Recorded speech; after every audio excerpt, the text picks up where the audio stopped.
So let us begin with Hebrew, the ancient language of Isaiah. Hebrew was spoken after the so-called conquest of Canaan around the 13th century BC.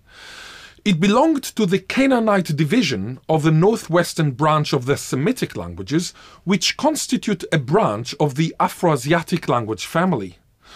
Following a gradual decline, Hebrew ceased to be spoken by the 2nd century AD.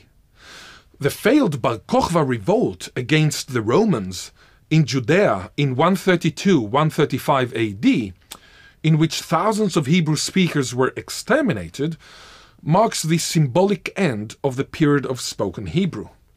However, the end of spoken Hebrew came even earlier.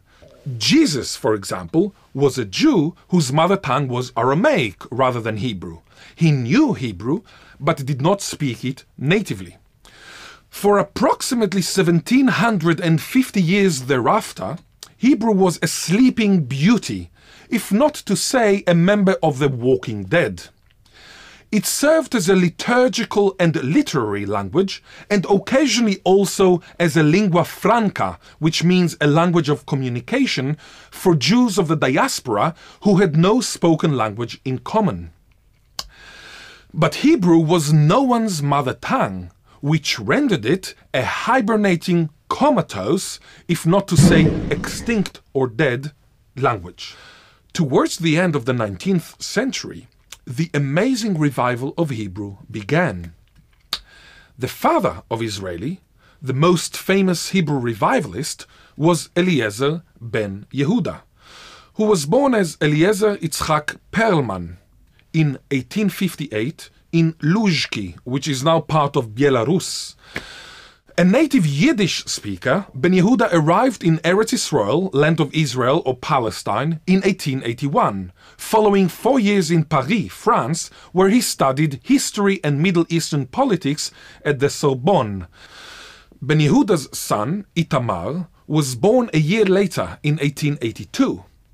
Revived Hebrew, which I call Israeli, is currently one of the 2.5 official languages, which include Arabic, with English being a de facto but not an entirely official language, of the State of Israel, which was established in 1948, more than 60 years after the reclamation began.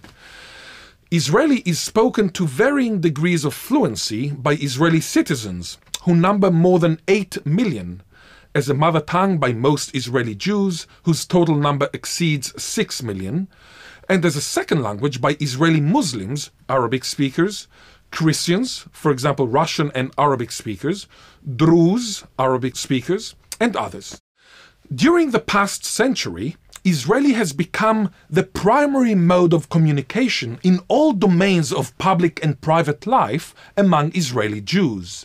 By now, the Israeli language is probably the most important common element that still binds Israeli Jews together.